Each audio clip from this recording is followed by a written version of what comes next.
WOLFMAN is what people in the movie business call a troubled production.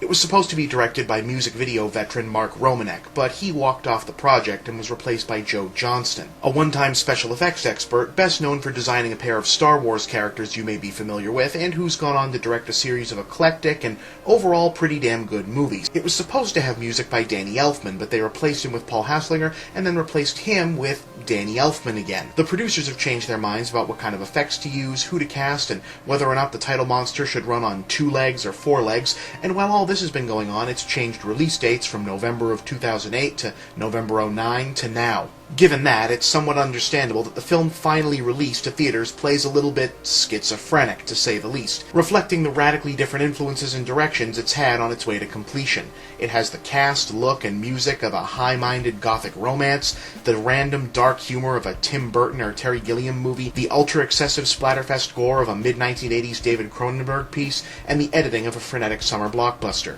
I'd like to be able to say that all these disconnected tonal shifts add up to a one-of-a-kind whole, as they did with its spiritual sibling Brotherhood of the Wolf, but truth is, it's really more of a hodgepodge. But if you can get past some jarring changes in mood and a few too many story points that don't really add up, which, let's face it, tends to be par for the course in modern horror movies anyway, it's a hodgepodge that works amazingly well at all the moments when it counts the most. Anyway, aside from one major midpoint plot twist, which sadly I think most of the audience is going to guess much sooner than they're supposed to have, this more or less starts out as a straight-ahead remake of the 1941 Universal Monsters classic that's largely responsible for inventing all the stuff you think you know about werewolves. Benicio Del Toro is Lawrence Talbot, a troubled man who returns to his estranged family's decaying English estate to investigate the death of his brother, supposedly murdered by the local boogeyman and/or serial killer. In short order, he's mauled by a werewolf, which I guess answers the who killed my brother mystery, and of course starts to become a werewolf himself. Hugo Weaving turns up as the obligatory inspector, while Emily Blunt appears as the girl. They're both fine, as is the rest of the cast, though it's hard to miss the fact that they're all basically playing werewolf movie stock characters. For the most part, this is a two-man show between Del Toro and Anthony Hopkins in full-on nutcase mode as Talbot's seemingly insane father. Things get a little sketchy around midpoint when a series of offbeat scenes that look to have originally been intended to show Talbot's loosening grasp on reality wind up played strangely straight, making me wonder if we'll be seeing a more coherent director's cut on DVD. But whatever, that's really all just window dressing. When you go to see a movie called The Wolfman, there's really only 2 things in play. You want to see a Wolfman, and you want to see him doing Wolfman stuff. And while the movie is in a bit too much of a hurry to get there, we do end up getting both, and then some. The werewolf itself is an amazing makeup and creature suit job by Rick Baker, who at this point is the best in the world at this kind of thing, augmented with some subtle CGI and a go-for-broke performance by Del Toro. The film is also gory as hell. The Wolfman tears people apart, slices off limbs, pulls off heads, munches guts, and disembowels with wild abandon, and the film is keen to make sure you see every damn drop of it.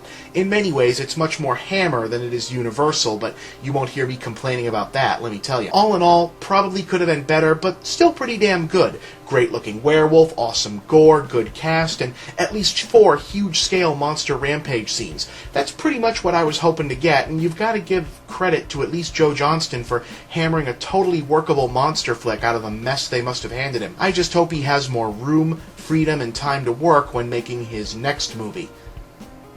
Seriously, please let that be good. I've been hurt so many times before, guys, come on. Yeah, I still consider this to be an underrated movie that holds up. Obviously, if reviewing it today, it would come with the notation that this was yet another aborted attempt to get the dark universe going that didn't happen.